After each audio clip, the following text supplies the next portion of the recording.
para la proclamación de la República de Panamá, uno de los hechos más importantes fue su separación. Y también algo que, por así decirlo, apoyó el movimiento separatista, creo que se llama, que para ese tiempo se daba en Panamá, fue el impulso de Estados Unidos al querer tomar las obras del Canal de Panamá para obtener ganancias de ahí y hacer un trato con ellos para tener un intercambio. Una de las razones por las cuales Panamá se quiso separar de Colombia. Y no el solamente hecho de que Estados Unidos viese un poquito de ganancia, sino la ganancia completa de este territorio. Siendo de que si tomaban el canal de Panamá, tendrían el poder de suministrar los barcos y los que iban y los que venían de todo el comercio a nivel mundial. Era como, por decirlo de alguna manera, el camino de la seda allá en Asia.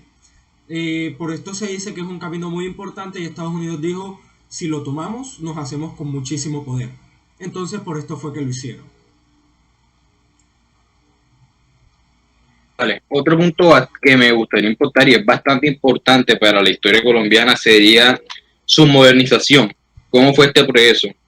Recordemos que la modernización de Colombia no inicia como tal en el siglo XX, inicia un poco antes, digamos que a finales del siglo XIX e incluso si lo queremos tomar así, inicia un poco antes de la Guerra de los Mil Días, por ahí por la creación de la Constitución de 1886. ¿Qué pasa después de esto? Lo que ocurre es una hegemonía conservadora, razones por las cuales, por ejemplo, los liberales estaban bastante molestos. Y es que, si no estoy mal, durante más de 30 años, el lado conservador o el partido conservador fue dueño del gobierno de Colombia, pudiendo realizar múltiples acciones y llevando a cabo esa idea centralista y esa idea de potencializar primero el comercio interno en la República de Colombia. Esto fue algo bastante importante y si no estoy mal, no fue hasta que finalizaran estos más de 30 años de hegemonía que los liberales volvieron a tomar el poder. Bueno, bueno, a continuación quisiéramos tocar otros temas más referentes no tanto a Colombia, sino globalizando un poco más, como un tema que lo sería la Guerra Fría. ¿Y cómo lo abarcaríamos? Primero tendríamos que hablar de los sucesos que pasaron antes de como para contextualizarnos un poco. Lo que pasaba era unas dos guerras detrás de esta, por decirlo de alguna manera, Primera y Segunda Guerra Mundial, que ya sabemos sobre Hoffman que los llamaba primer momento, segundo momento, pero esto lo dejaremos un poco de lado. Iniciaremos desde a partir de que se acabó la Segunda Guerra Mundial, creando una línea de tiempo en donde está Estados Unidos y está la Unión Soviética. Dos grandes facciones que durante la guerra, las dos guerras, tuvieron que utilizar muchísimos de sus recursos y por lo tanto estaban algo desgastados. Desgastados en cuanto a el momento monetario.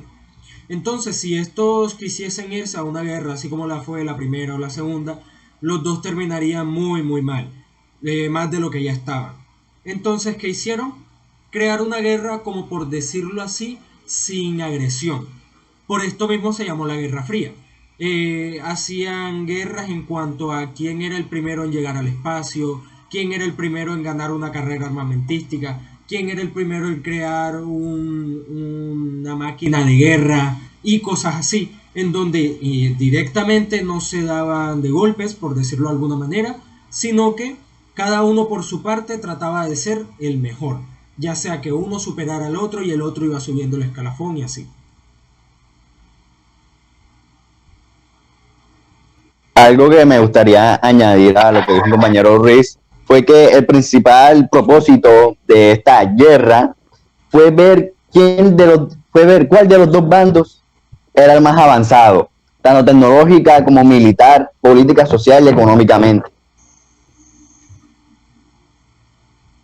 Teniendo en cuenta esto, sabemos de que entre la Unión Europea y Estados Unidos fue una carrera que duró años. Y no solo duró, sino que dura. Ciertas personas dicen que aún esa guerra no se ha acabado, que sigue la guerra por saber quién es el que se supera al otro, que si Estados Unidos hace un dron que pueda hacer esto, lo que ya no es la Unión Europea, porque pues ya ha dejado de serlo, pero aún continúa, trata de superarlo, haciendo un dron que si aquel podía solo volar, este podía volar e ir por el agua. Y cosas así en donde el uno al otro se trataban de superar. Y siguiendo actualmente. Claro. Entonces, Ahora, Ruiz, salgámonos quizás un poco de lo que era lo material o un poco de lo que era lo básico.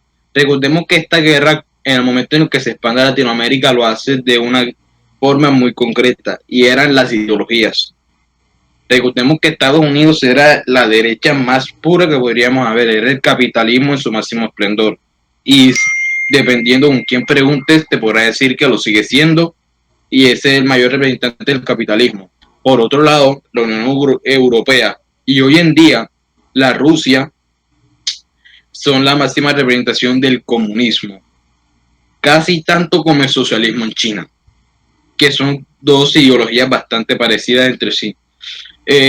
Cuando se transmite esta guerra aquí a Latinoamérica, lo hace sobre todo en esta manera, buscando expandir su ideología hacia los países latinoamericanos que lamentablemente pues no eran los que tuvieran la mayor cantidad de recursos que digamos y tampoco tenían esa educación tan avanzada como para empezar a formar una ideología propia, y lo que estos dos buscaban era sobre todo expandir su terreno, cosa que al final quizás si lo podemos tomar así ya va directamente proporcional a lo que fue la Operación Cóndor.